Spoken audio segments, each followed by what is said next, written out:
Steve has written a couple of books, one Steps, and I've got several books that while he's speaking, I'm going to go out to the car now that it's quit raining and get. But he's a phenomenal author. He's a great speaker, a consultant, a coach. He has a specialty market in the wellness and health area. And Steve, I'm going to just read a couple of notes here just so I don't miss anything. But truly in life transformation, Steve is one of the tops. He has an addiction background, as he does not shy away from sharing. Nice way of putting it. Yeah. So let me put it the way he said. Experience in the field? Is that what Yeah. Well, I better read the script here. He and his family. Yeah, I'm ad-libbing here a little bit. Steve and his family have endured many experiences that families dread. They faced alcoholism, drug abuse, anxiety, depression, financial problems, and marriage issues. I think a few of us probably have experienced some of that. But they have learned life-changing lessons in the process. God does his best work during the toughest times. And I can say I've seen that with Steve and Catherine in a big way. He used to be a high-level executive at IBM, very detailed. You still got the detail, though, brother. They do that really well over there. But he has spent, a decade or so studying recovery, the Bible, life improvement disciplines. When you see his book, Steps, it's called Life Improvement Ministries. And you will make sure everybody gets everything you got, I guess. So I'll make sure you get that. But he's all about improving your emotional, your spiritual, and just your life in general. And he's lived it, and you're going to see that tonight. You're going to know he lived it. From all the speakers that we have an event next week that's pretty significant with one of the top speakers in the country. But day in and day out, of all the people I have do anything sort of as a workshop or speaking, Steve ranks up there as one of our top. He's one of our members, too. What a blessing that is.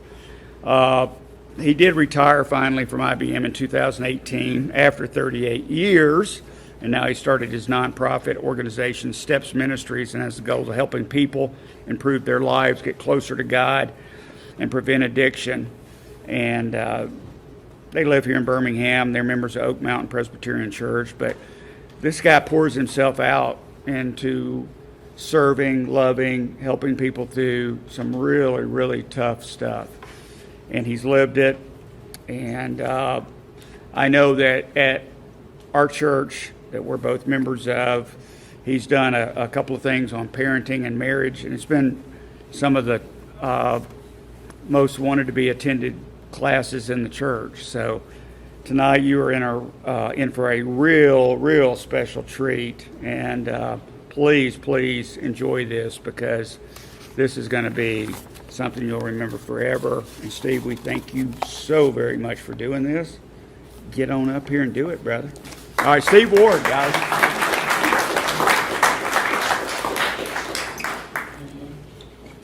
Oh, he's speaking on anxiety now. Y'all don't have any of that.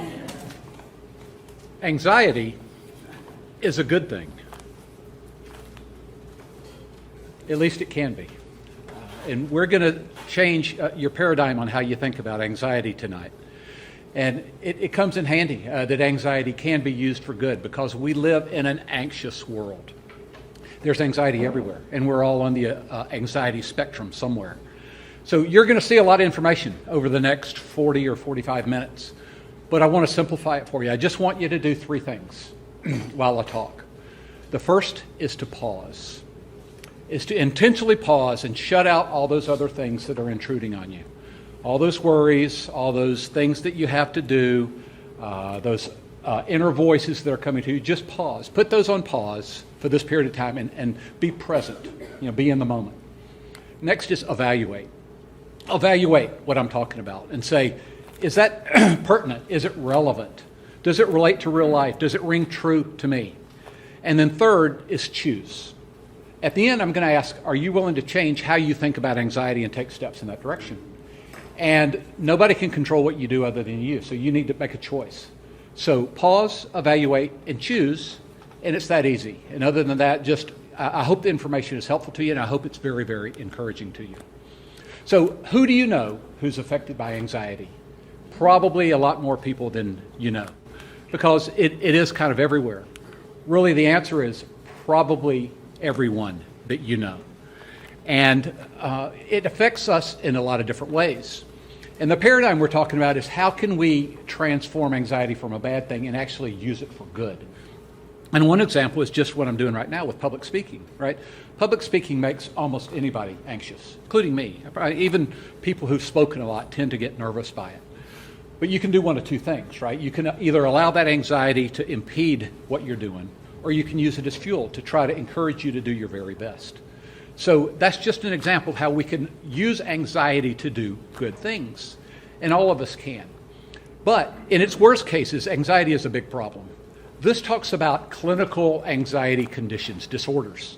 Things like post-traumatic shock syndrome, PTSD, or panic disorder, or social anxiety disorder. Those that are clinical aspects of it.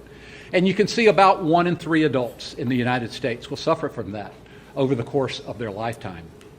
But that's just the tip of the iceberg when you really talk about the realm of what anxiety is, because these are just clinically diagnosable medical conditions. Because anxiety is a spectrum. And we talk about where does it start, right? All of us this is a busy world that we're in, right? There's a lot of noise, there's a lot of clutter, there's just things that impede on us. And we kind of get used to it, but it's always that noise is just creating a little bit of angst in us without us even being aware. There's also tension, right? We are pulled in a lot of directions. And tension can be a negative, but it also can be a positive. But we have to become cognizant that we are being pulled in different directions. Sometimes that becomes worry, right? We have choices to make. And we may not know what's the right way. Should we go this way? Should we go that way? So we worry about our choices. We worry about the past. We worry about the future. In many cases, that can turn into stress, something which is kind of a repeating aspect of those negative voices or emotions that nag at us and start to pull us down. And then in many cases, it becomes even more debilitating with anxiety, right? So it's actually negatively affecting our lifestyle. So there's many forms of anxiety, and I would suggest that anxiety is a spectrum, and we're all on it. The good news is, at every level of that, there are things that we can do to transform anxiety from a negative into a positive. So that's what we're going to be trying to talk about this evening, is how do we change our paradigm about what anxiety is, and not just accept it as something that's going to drag our life down into something worse than it could be, but how can we actually use it as a catalyst to do positive things in our life? I want you to try to figure out where you are on this chart. Notice these are the same 5 stages we just talked about: noise, tension, worry, stress, and anxiety. And at different points in time, we're probably all on there at some point, right? We're frustrated by the noise that's going on, by the busyness, the clutter around us. We just get tired. We're worn out by the relentless things that we're subject to. Or that it can even get worse. We can get overwhelmed or trapped or even feel hopeless at times with anxiety.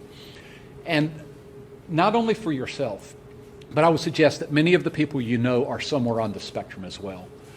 Because the statistics support it, and it's a part of how life operates. But there is good news. And these statements you're about to see here are very, very simple. But one of the things I've learned in the last 10 or 15 years, as James said, that I've spent that time researching the world of recovery, the Bible, personal development, wellness, psychology, neuroscience, and all these interrelated fields that fit together to teach us how we can live life better. And what I found is that we don't need a lot of new wisdom in the world, right? That most of the wisdom we need to live life well exists. And we know a lot of it, but we don't pay any attention to it. So you're going to see some things that look simple and they may look familiar, but I would suggest they are profound. And that if you'll pay attention to them and actually put them into practice, they can change your life. But one is to know that there are positive steps we can take at every one of those stages of anxiety, and we're going to talk about those tonight. The other is, we're all on the spectrum, but that's okay. It's okay not to be okay. And for people who have serious issues, whether they be depression or anxiety or addiction, that simple statement can change their life. And in some cases, it can save their life. Because they get on a spiral that's taking them downward where they don't think it's okay to be okay. They think that they're broken. They think that they're alone. And there's only one thing they know how to do to feel better. But we all have issues at times, so it is okay not to be okay at times. And we're not broken, we're just normal, and we need to know that. The other thing is there is hope. In fact, there's more than hope. There is a realistic assurance we can get better. Why do I say a realistic assurance, right? This isn't just words. It's realistic because we have a supernatural God who can do all things. It's realistic because there are tens of millions of people who suffered from anxiety and related issues and gotten better. It's realistic because there are proven steps that will work, that will move people in a positive direction. So when I'm talking to people, whether it be with anxiety or depression or addiction, I can look them in the eyes and say, there is a realistic assurance that you or your daughter or your son can get better. And if you know somebody with anxiety, they may not believe that. Right? There may be times when they feel it's hopeless, but they need to hear those words. So the big idea here is that we're going to change the paradigm about anxiety. We're going to transform anxiety from a problem into an opportunity. But you don't have to change your whole life tonight. And you don't have to change your whole life any day. You just take small steps, one at a time. And there's even a shorthand version of this, which is change your negative thoughts into positive steps. Change your negative thoughts into positive steps. We all have negative thoughts. They come from our subconscious, they come from Satan, they come from the world, they come from our emotions, they come from lots of places. They come from other people. But it's our choice on what we do with them. The thoughts that we encourage or the thoughts that we do something with, that's where our choice comes in. In the next probably now 30 minutes, we're going to go through 5 different ways that you can transform anxiety into an opportunity. And we're going to go through each of those stages that we talked about. With noise, we're going to say, all you have to do is take the next right steps and be more intentional, right? This is a proactive and a holistic way to deal with anxiety, not just wait until you're anxious and then what do you do about it, but how do you live life well so that you can avoid it? When you feel tension, how do you open your heart and reframe the perspective so you look at things differently? When you're worried, how do you search your soul and choose either peace or courage? And at different points in time, one or the other may be the right choice. When you're in stress, how do you get control of your thoughts rather than them being in control of you? And how do you manage your mind? And when you are in anxiety and you are feeling your weakest, how can you recognize the transformational breakthrough idea that in our weakness we can find strength? So these are the ways that we can change our life. And it certainly will relate to anxiety, but I would suggest that it's much bigger than that. So the first one is amidst the busyness and the noise that we face, we can live more intentionally, right? A lot of the noise is a distraction to us, right? There's so many things going on around us that tend to get us to focus on all the things that aren't that important. They may be urgent. They may be important to something else. They may be something that we feel like doing, but they're really not that important. So our lives get consumed with clutter and with busyness. But if we just decide what's important and focus on taking the next right step in that direction, life can get better. And not only that, we can feel more confident and more relaxed and enjoy it along the way because we know that we're moving in the right direction. So a very simple process to think about is, and you can see this is just next right steps, right? Without thinking about it, dozens of times a day, you go through some thought process, right? Where you finish a task or you finish a project or you hit a gap and you transition from one thing to another thing. Could even be from one part of a project to another. And we kind of tend to do it sometimes without really giving it a lot of thought. But wonder if just each time we said, okay, I'm going to pause for a moment and say, what's next? What's the right way to work on it? And now I'm going to take steps in that direction. So a very, very simple aspect to what next right steps are. But even in the noise level, we can turn a negative into a positive, right? We can transform anxiety into an opportunity. In this case, we can choose to ignore the noise. I'm not sure that we can quiet it sometimes because the world is what the world is. I don't even know if we can drown it out, but we can choose to ignore it. And we can choose to pick what's important and take steps in that direction and just use the noise almost as an impetus to do that. And for me, you've already heard where we've learned a lot of these principles, right? We do. Our family had a lot of experience in the world of addiction, right? So we're well practiced in that field in many different ways. But when I was in recovery, it wasn't like a negative experience for me. It was a life-changing adventure for me. And over the period of a few weeks and months, I learned 3 things which changed the rest of my life. The first was that one of the world's worst problems, which is substance abuse, is actually extremely treatable. Tens of millions of people have gotten better. You don't see them giving testimonials because they tend to keep it secret, but addiction and all these other related compulsive issues are extremely treatable. The other is what recovery is about. It's not a separate discipline that only people who deal with substance abuse or anxiety need to know. It's a lifestyle. It's a lifestyle that fits anyone. It helps you live emotionally, personally, and spiritually better. And the third was that at the core of a lot of recovery are these things called the 12 steps. I went through Celebrate Recovery, and other people I know went through AA. But the 12 steps, I looked at those and I put them up and I thought, well, that looks just like the Bible to me, which in effect it is. The 12 steps are extremely biblical. So I'm sitting there going, well, it cures our worst problems. It's a wonderful, balanced lifestyle, and it's biblical. And the question that changed the course of my life 13 or 14 years ago was, why do we wait until people destroy their lives and then send them through 2 years of recovery? That makes no sense at all. Why don't we teach people this everywhere? Why don't parents raise their kids this way? Why don't companies include this in their wellness and professional development programs? Why don't we teach it to kids in junior high and high school? So I thought, there must be a lot of books out there on how do you live a life of recovery just in real life. And I didn't find a whole bunch, so I wrote one. And those principles that are at the heart of recovery, to focus on what you can control, let go of the rest, take small steps. You don't have to change your life today. Be self-aware. Those things will change your life. For any of y'all who are Alabama fans, by the way, what you just heard was also Nick Saban's process, if you've ever noticed that. If you listen to him when he talks about the process, guess where his process came from? It came from a coach at Michigan State who learned it from somebody in recovery. So next time that Coach Saban talks about the process, listen underneath it, and you're really hearing the voice of recovery. But you can make progress one step at a time, whether to solve a big problem or just to live life better. And we're talking a holistic way of living.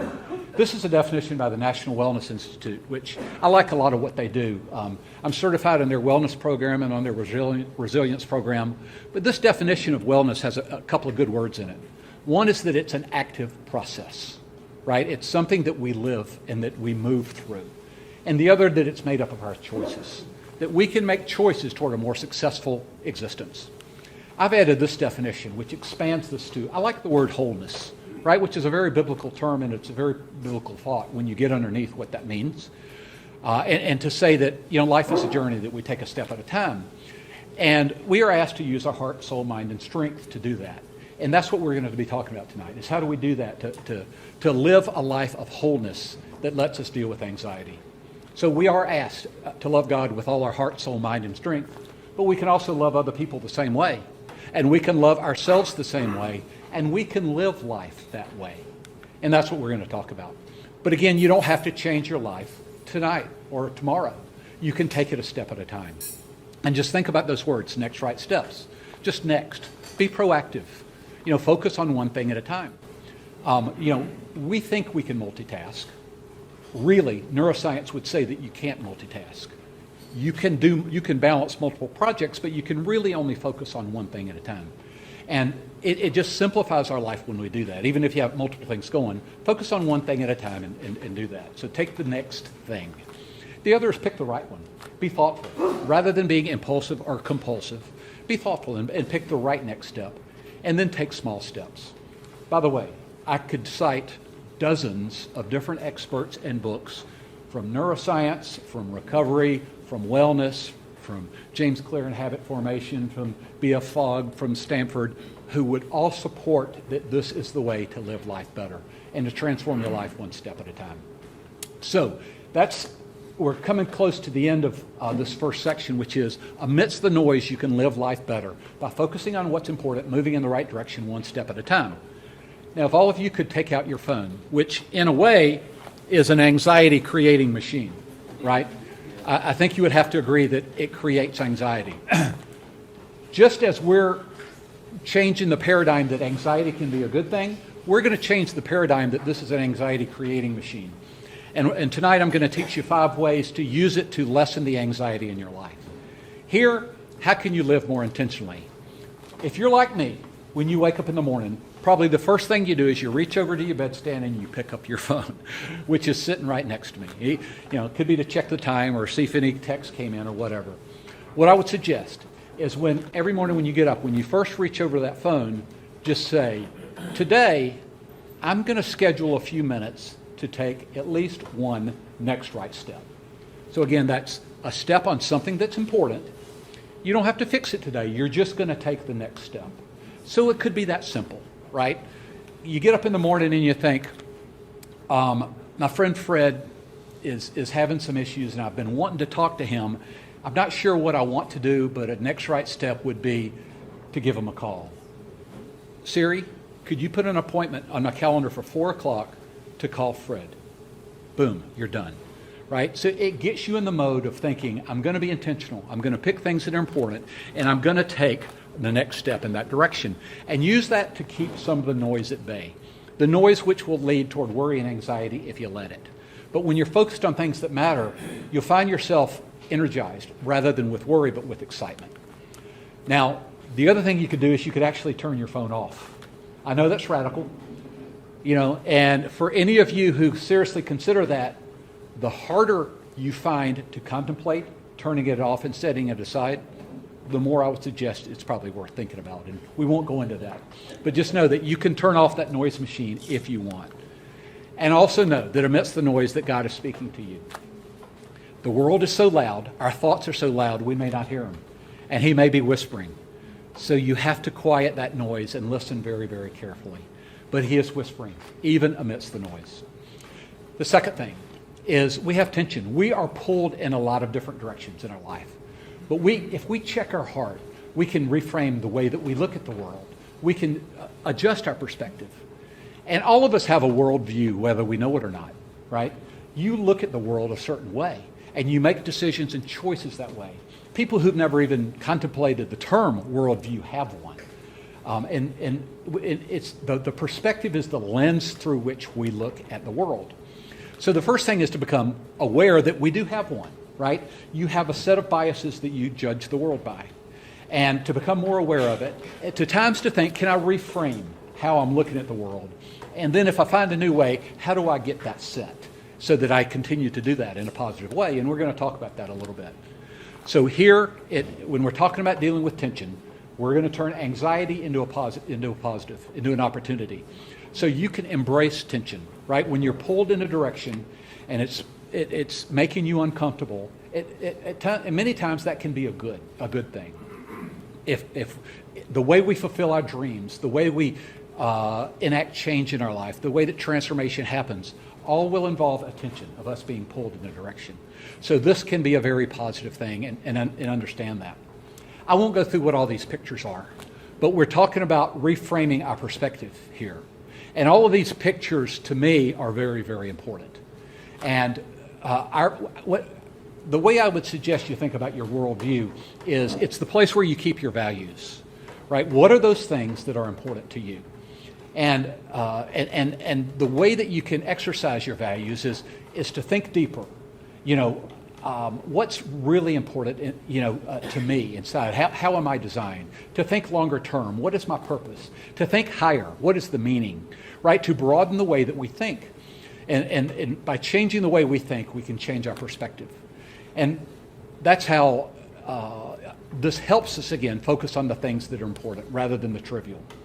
Again, here's going to be another instance where these are going to be very, very simple statements, but I would suggest they're potentially life-changing, and I hope they're encouraging to you, right? To know that anxiety doesn't have to be a problem, that every time you feel stress or tension, that it can be an opportunity, right? It might be an opportunity knocking at your door. And understand that it's probably not going to go away. But that's okay. It really is okay. That we can live with it and we can turn it into a good thing. And know that these things we're talking about tonight, they can work.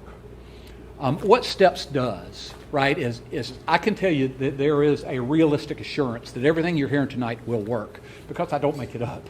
I don't claim any credit for most of the things you're hearing tonight. That's not what I do. I'm not that smart. What we do is research all of those fields I talked about, right? The Bible, recovery, personal development, neuroscience, and things like that. And we cherry pick the best ideas and try to put them forth in a way that people can understand them. So what you're seeing is kind of some of the best of on how you deal with anxiety. But if you go read a different book out there, you're probably reading it coming from a particular silo point of view. Where here you're kind of hearing, I think, a good holistic blend of that. But in recovery, they say it works if you work it, right? Which means you have to take these steps to do it. To know these things, and even to declare them to be true won't do you any good at all unless you do something with it. I could talk for hours on this chart. In fact, I'm writing a book about these 5 things right now, but I'm only going to briefly make the point that if you want to change your perspective, one of the things is write down what your values are. I would suggest thinking about these 5 areas is a darn good place to start. What is your meaning in life? What is your purpose? What is the sense of community you've been born into? What is your identity and what is your contribution meant to be? And know that God gives you meaning. He gives you purpose. He's given you an identity. He has a contribution in mind for you, and He's built you for community. So if we identify our values and then use God's promises as a way to give us an affirmation that we can carry with us, you don't have to worry about anxiety anymore. When anxiety comes knocking on the door, pull out these affirmations and just say, this is life, right? These are things I can count on. This is truth. This is reality. And you can change your world by changing your perspective, I promise. Everything about your world, it goes through the filter of how you see it and how you evaluate it. And if you change that perspective, you can change your world. This is just examples of what changing your perspective can mean.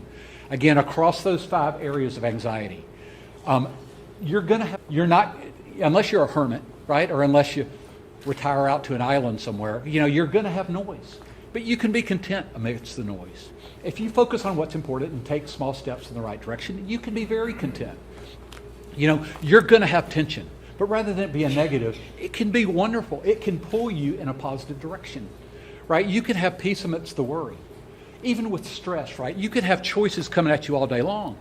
And if you adopt a simple way of making those choices well, they don't scare you anymore. They encourage you because you find yourself making choices consistently and reliably. And it gives you a sense of confidence and a sense of peace.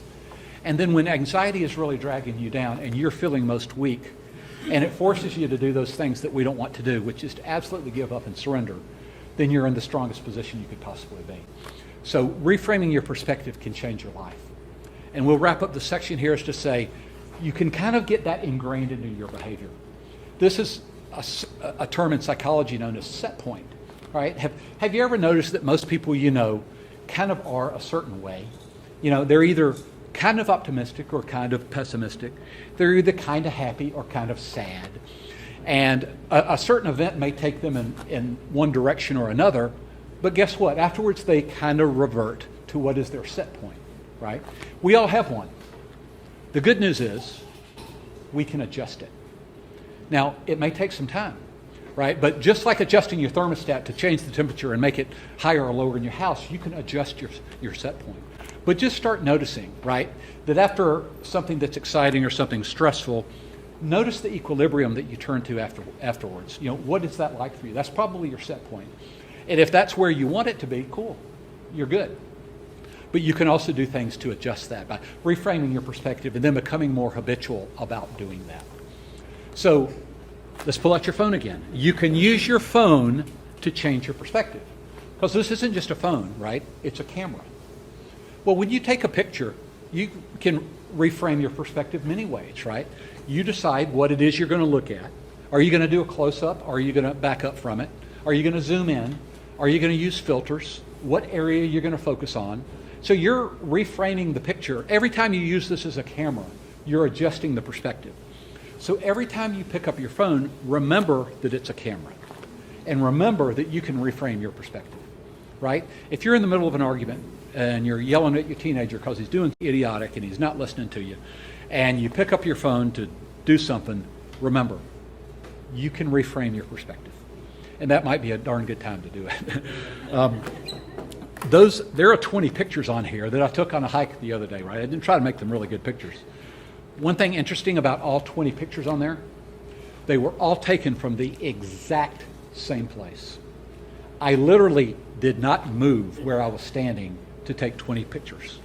which just shows how differently our perspective can be by how we adjust it. So again, use your cell phone as a reminder that you can adjust your perspective. And know that God speaks to you in the tension, right? When you feel yourself being pulled in a certain direction, actually it may be God doing it sometimes. But know that He's always there to talk to.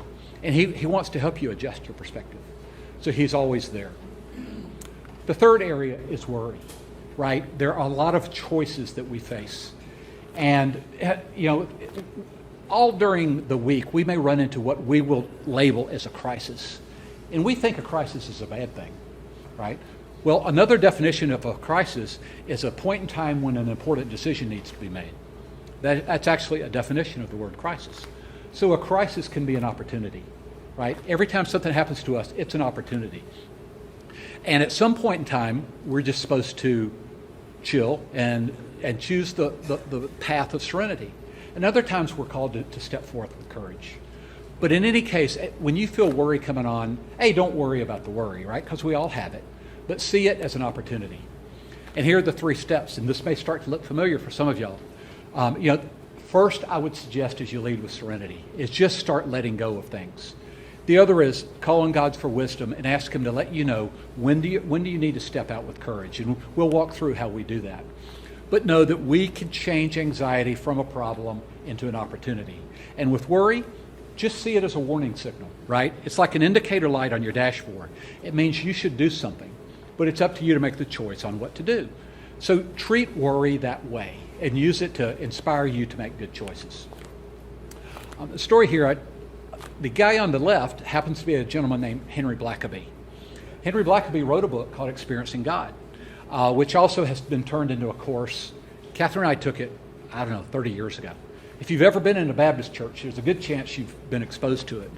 I think Henry Blackaby sold 15 million copies of that book all over the world because it's one of the best spiritual disciplines I've ever learned. And we studied it 30 years ago, and I use it every week. The essence of experiencing God is that God is at work all around you, and He wants you to be involved in His work.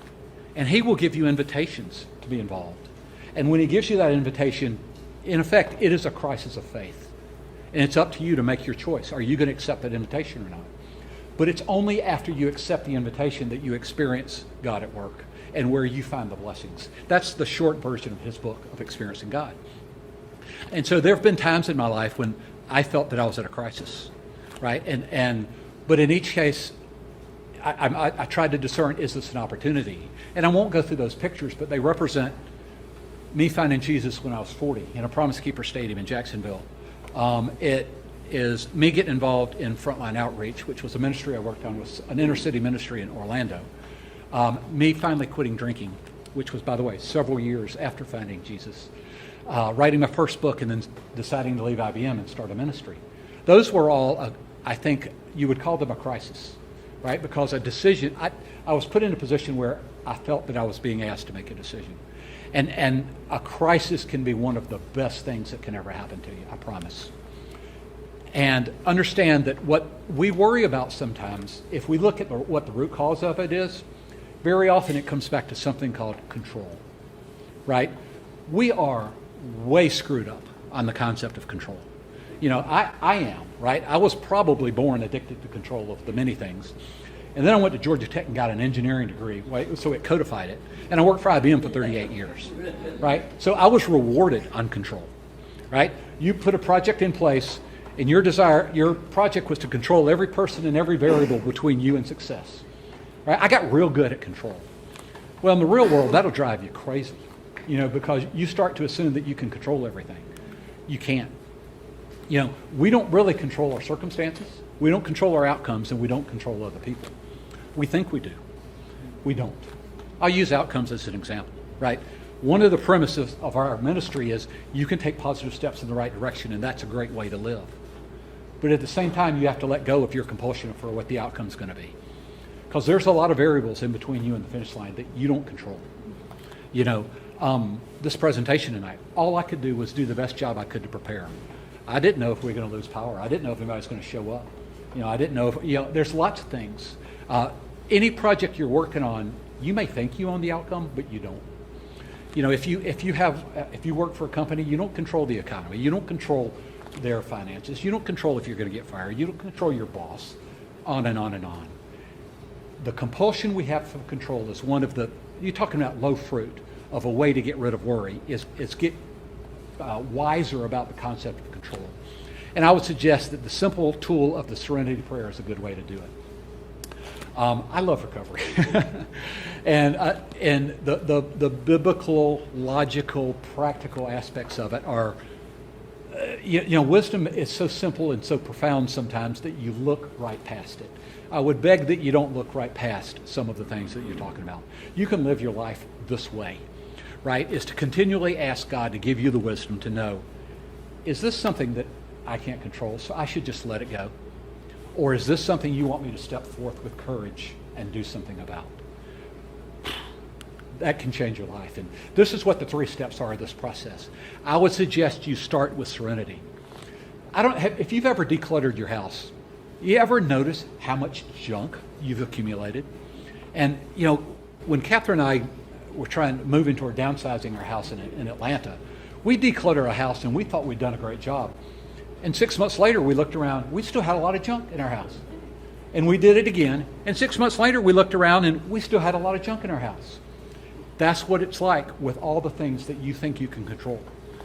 You can let go of so many things that you think you have to hang on to. It's amazing.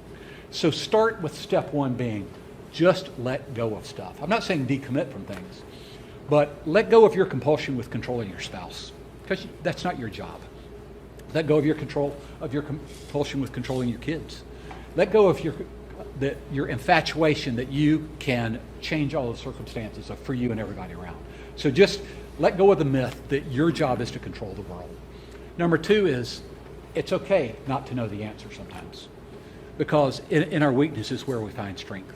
And God is there to give us the wisdom to know perhaps when are those times when we're supposed to step forth with courage and do something. So the first part of the Serenity Prayer, which says we need to let go of those things we can't control, a lot of us could change our life with that one very principle. This is one I'm going to talk about even a little bit more, though, here. Because it's almost, again, it's the paradigm that, anxiety doesn't have to be bad, right? Sometimes we are called to step forth in courage. And sometimes that may bring anxiety into our life for a while, because making a change gets us out of our comfort zone. So we may think it's okay to sit on our couch and look at social media and watch TV and avoid all anxiety, because God wants us to have peace, right? So we're avoiding anxiety, we're having peace. Well, God also wants us to do things on His behalf. And sometimes those things may take us outside of our comfort zone. But He will be there every step of the way, I can promise. And He will give us the courage to do it. So we can use our cell phone to give us reminders of how we use the Serenity Prayer to make a choice between courage or letting it go. This is kind of a simple one. This is just a reminder, right? But whenever you're looking at text or email, right, you're quickly making decisions. Am I going to read it? Is this one I'm going to act on or not?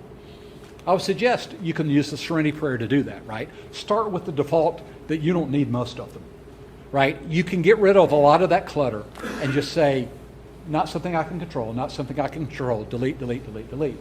But scattered in those texts and emails, there might be an invitation for you. And you need wisdom to find it. So ask God to give you the wisdom and the discernment to know which one.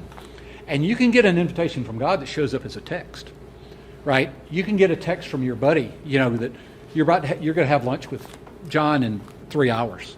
And you get a short text from John that says, Steve, can't make lunch, stuff going on, I'll have to get back to you sometime. Well, you could just say, okay, I'll get with John next month and we'll see what happens and maybe we'll do lunch. Or you could say, I wonder if something's going on. And I wonder if maybe I ought to give John a call or go see John. So the point being that scattered amidst all those things, we do have invitations. And just use the fact that as you look at your text and you look at your email, just have in the back of your mind, I should have the serenity to let go of most of this and get rid of this clutter. But also be aware that scattered throughout that are a few invitations. And no, that even when you're worried, that God is speaking to you in your worry. He's there. He's there. He's the wisdom behind the serenity prayer. So he can help you make those choices. The fourth area is stress. We all make a lot of choices. And we think that our thoughts are just happen to us. But actually it's been shown that you can become in control of your thoughts. And if you get in control of your thoughts, you are changing your world, right? Because the mind is kind of the quarterback of our wellness, if you really look at how it works. And you can see that on the disease side of it, right? In other words, addiction is a holistic problem, right? It has a medical component, a spiritual component. It may have a relational component, emotional component. But at its essence, it's a thinking disease. And you'll study this in recovery, right? That you think your way into addiction. And it's the same way with worry and anxiety. We think ourselves into, we think that we have to worry about everything in the future that will never happen. We think we have to worry in the past and how it should have happened. And we think we need to worry in the present about what other people are doing. We think ourselves into worry, and we can think our way out of it. So we're going to talk about how can we train our thinking. And you literally have the power to rewire your brain, right? Our brains have what's called neuroplasticity, right?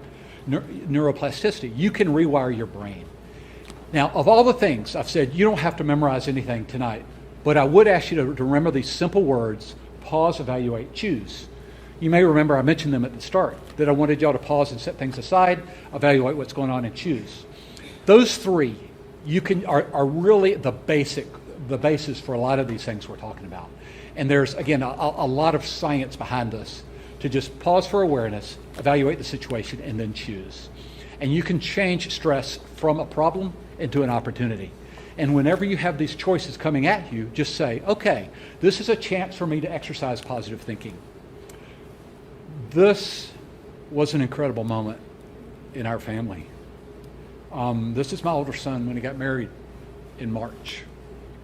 For those of y'all who know our history, this is the son that we went on a 10 or 12-year journey with that was very dark at times. So I won't go into the profound feelings that all of this are wrapped into this picture. But I'll use it as a reminder to say that Catherine and I had dinner with Carter and Callie about, a month or two before their wedding. So she was his fiancée at that time. And Carter has become a very grateful, appreciative person in where he is now. He's doing very, very well. And he was just being reflective that night, and he was saying, life is still not perfect. He's in sales, right? He's a very, very good salesman. So he was saying, in sales there's pressure, and there's worries. He says, but I'm happy and content most of the time. And when something happens, I know what to do with it. And he learned that because of what he went through.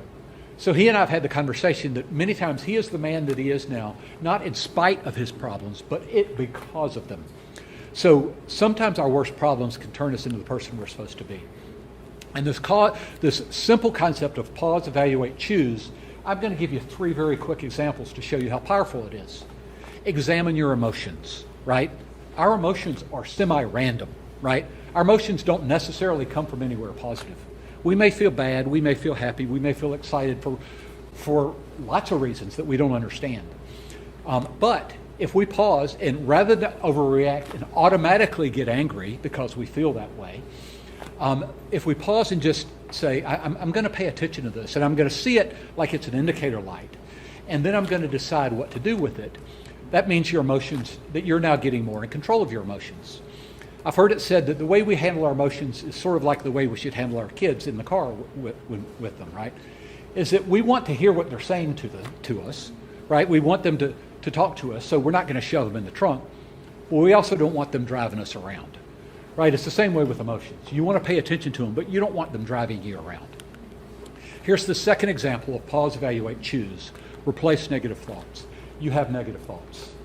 They come from our subconscious, they come from Satan, they come from lots of places, and we tend to let them dictate our well-being without even thinking about it. We don't have to be that way. If you become more aware of them, and then you'll hear the term capture it, isolate that thought and say, where did that come from? Why am I thinking that? And if it's a lie from Satan or your subconscious, or it's just not the truth, choose to replace it with something positive. We can become intentional about managing our thoughts. The third is coping with stress. All kinds of things can be a stressor to us.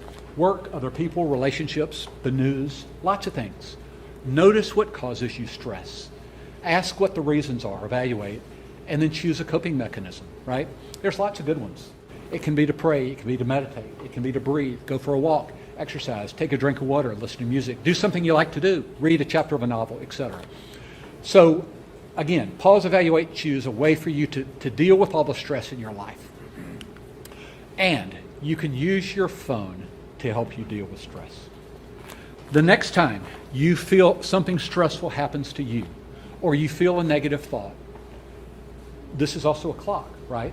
Pull out your clock, go to the stopwatch, or go to the timer, set it for 1 minute, and just say, for 1 minute, I'm going to pause and evaluate. I'm not going to react to that emotion. I'm not going to let that negative thought take control of me. I'm just going to pause and reflect and maybe pray during that minute. A minute's a long time when you're watching a timer tick down. So use your phone to help you deal with stress. And know that God speaks to you in the stress. In fact, it's when he speaks loudest sometimes. So know that he's there and he's talking to you.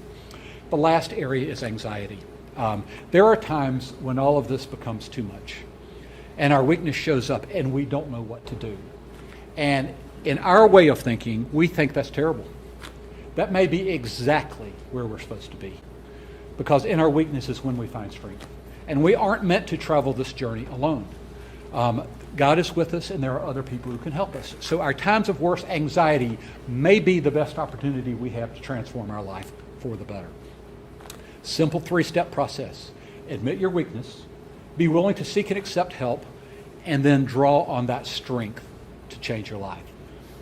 We don't get extra credit for being so strong that we can take care of our problems, right? Life is kind of an open book test, and we're allowed to cheat, right? We're allowed to borrow God's strength. In fact, we get extra credit when we use God's strength or the strength of others. So go through life that way, and don't see weakness as a bad thing. See it as a good thing. And that's how you can change anxiety from a problem into an opportunity. That our worst anxiety may be the best thing that ever happened to us. When our life was coming apart, and it came apart,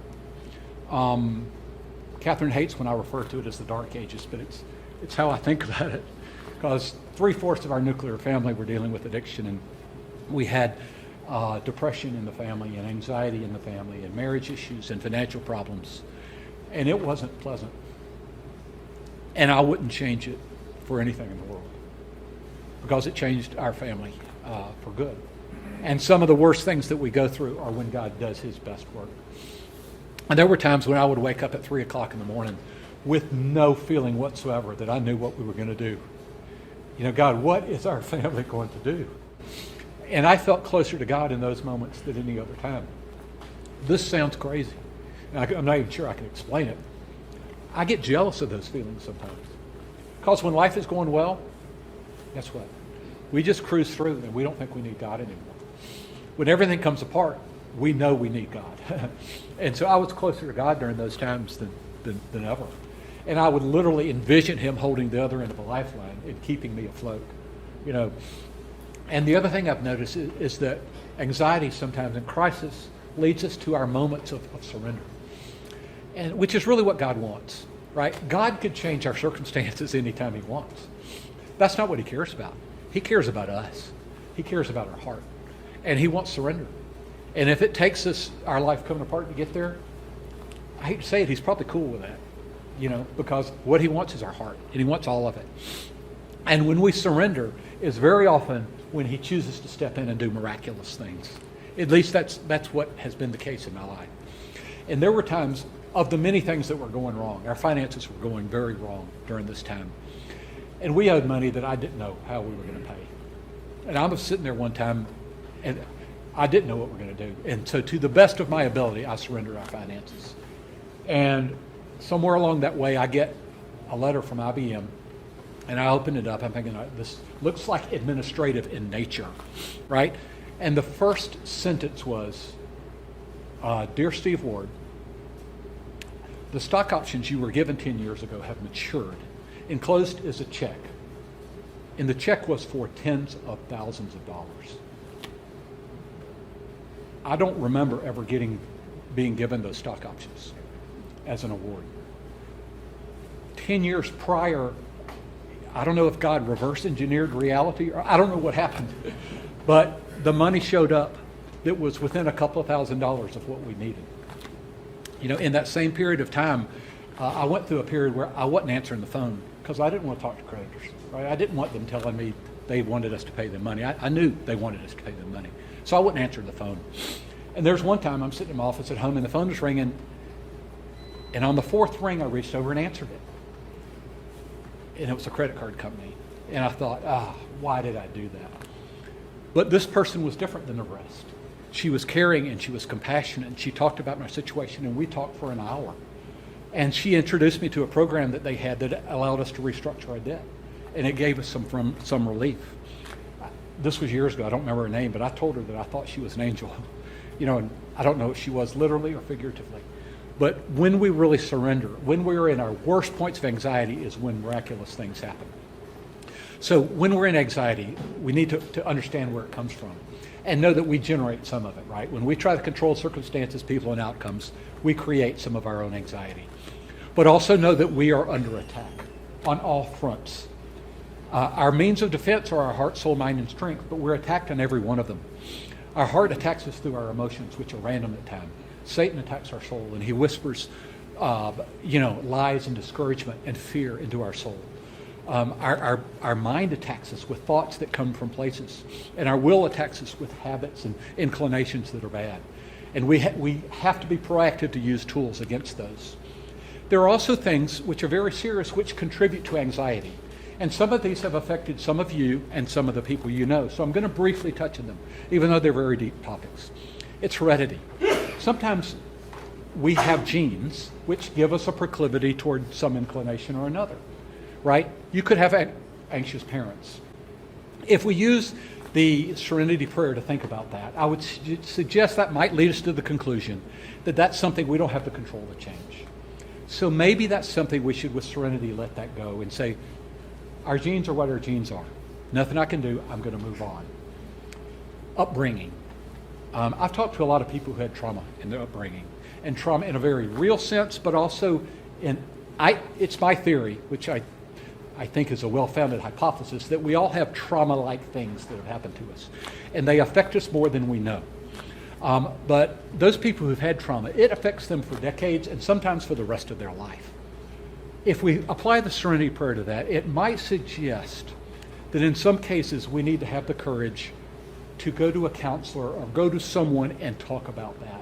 Rather than shoving that in deeper and deeper and deeper and forgetting about it, maybe we can step up to that. Anxiety also has a medical component, right? Clinical anxiety is a real thing. Sometimes, the neurotransmitters in our brain aren't operating correctly. And it's okay to take medicine to deal with anxiety if you have clinical anxiety. By the way, this is Steve talking, right? But I would suggest that that's an area where you need to pray for wisdom, right? There are millions of people who are addicted to anxiety medicines, and some of them die from them because they take them because it makes them feel good, or it's just an automatic thing that they do out of habit, and they take them overprescribed, etc. So be wise about it. But if you are prescribed medicine for your anxiety, and if it puts you to a level playing field so that you can deal with life in a sane way, that's okay. But just be wise about it. And always know that in the depth of our anxiety is when we need to turn everything over to God. And when we are weak is when we are strong. And he gives us the formula for what we do, right? Even though we are facing anxiety, he wants us to turn it over to him in prayer and supplication. Now, you're getting part of the paradigm here, right? That we need to understand that stress and anxiety are part of our life. They're not going to go away. And that amazingly, good things can happen from them sometimes, right? We want to deal with them. If you were going to pick a list of things that create anxiety, this is just a list I made up. This isn't the perfect list, but it's not a bad list, right? I think most people would say going skydiving is going to give you anxiety, right? For a lot of people, including me, right? Public speaking will give you anxiety. Evangelizing, giving anxiety. Sharing yourself, all these things give you anxiety. So recognize the things that give you anxiety. Weirdly, though, I find myself living a life these days where I keep making choices that bring more anxiety into my life. In other words, all 10 of the things on this list I have done within the past week. All 10 of them. Now, I'm making conscious decisions that bring anxiety into my life. That sounds absurd, right? Well, the only reason I can do it is because I don't have to do it alone, right? There have been times, there are things I have felt where I needed to step outside of my comfort zone. Whereas I want God wanted me to start a ministry, I think. And God wants me to share my faith at times. And God wants me to talk to hurting people, even though it's hard to talk to hurting people. And God wants me to write books, even though it's hard to write books. You know, so those things give a sense of anxiety for a while. But God walks with me through that process. And the end result is, I do all these things now. I don't know what Catherine would say if she was alone, but I don't feel much anxiety. You know, sometimes I'm wondering, how are we going to pay the people in our ministry? And where's this, you know, talk about people who live in this world. Y'all live in it every day, right? But I don't feel anxiety about it. God's in charge of the outcome. God's in charge of this. I don't feel any anxiety at all on whether y'all going to get anything out of this talk. That's not my control. All I can do is do the best job I can to tell you things that I deeply believe to be true and that can make a difference in your life. And it's up to you to do something with it. But I do want you to know that you have a realistic assurance that your life can be transformed. We have a supernatural God who can change whatever he wants to change. And we can call on him to give us strength. He's available at any time. And there are tens of millions of people who've gotten through whatever it is that you and the people you know are suffering with. And many of those people are available to help you.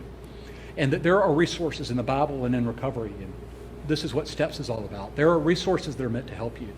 But as they say in recovery, it works if you work it, right? You have to take advantage of those things. But you can use your cell phone to get help for the journey, right? Call up a Bible app and use that to help you talk to God. Call a friend on the phone and just say, I need to talk, or use helpful resources. And know that God speaks to you in the noise, and he speaks to you in the tension, and he's there with you in your worry, and he's there with you in your stress, and he shouts at you in your anxiety. He's there all along if you'll pay attention to him. So as we wrap up, right, we saw this chart before, but Satan will attack you in all of these areas. And people you know are in one of these spaces or not. So understand that. And know that when you are in one of these spaces, it's okay. If you know young people, you may think, hey, they're just chilling, right? They got it knocked. They're acting happy. They look like everything's going well.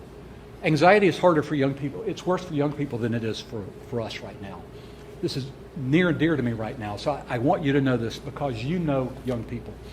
You talk about the noise they're under. They're under more pressure than you can believe.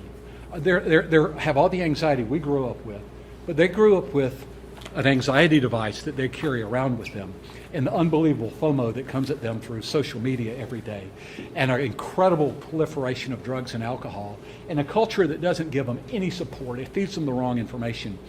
They have a lot of noise in their life, and they have a lot of tension. You know, if you look at statistics, 75% of high schoolers are going to try addictive substances, and 40% are going to abuse them. If you think your kids aren't, you're naive, because most of them are going to try, and almost half will abuse them. And people do what they do for a reason, right? They're trying to solve a problem. Kids have tension. They're overwhelmed at times. 2/3 of college kids answer yes to the question, do you ever feel like you're overwhelmed by anxiety? 2 out of 3 do. And many times they're trapped. I don't know if you remember, probably the third slide I showed you, those statistics on clinical anxiety. Well, the one that showed the occurrence of clinical disorders of anxiety for young people was 70% higher than it was for adults. That's what the statistics say. And many of them are hopeless. 9% of young people attempt suicide. That's 1 out of 11. 19% consider it.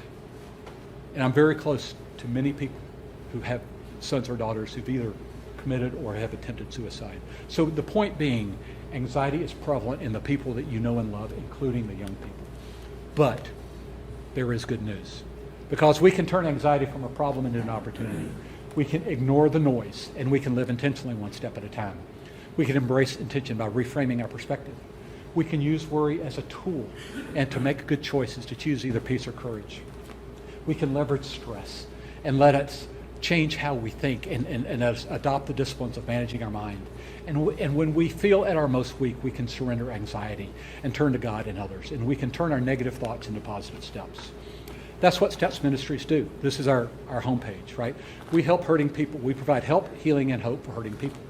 And we do that for people on the addiction spectrum. We do that for people in this area, which I call Next Right Steps, which is all of us who are hurting. And we do it a lot with parents. Right now, between now and the end of the year in Walker County, which is just north of Birmingham, right? Walker County has one of the worst addiction problems in the United States of America. And I'm almost done, James. And in the 14,000 homes in Walker County, we're going to deliver 1 million ads that are seeds of hope to those parents. And each of them ads, they can click on it and go to resources for those parents. So that's what Steps Ministries do, is to try to provide help, healing, and hope. And I hope this talk has given some of that to you. And we'll close this way. This looks like a trick question. Do you want to find more contentment, fulfillment, peace, encouragement, and hope? It's not a trick question. It's a real question. Because at the start of this, I asked you to do 3 things. Is to pause and to set aside the clutter and the noise of real life. To evaluate, is this stuff, does it ring true? Does it feel relevant? Is it something that's useful? And then to choose. You know, I'm not going to ask you to do anything publicly, but yes or no. Are you going to do anything with what you've heard? Are you going to choose to apply any of this to turn anxiety from an opportunity into, to turn anxiety from a problem into an opportunity? Because it's up to you on, are you going to take steps to get there? We can transform our life. And the good news is that God will be with us every step of the way. Thank you very much.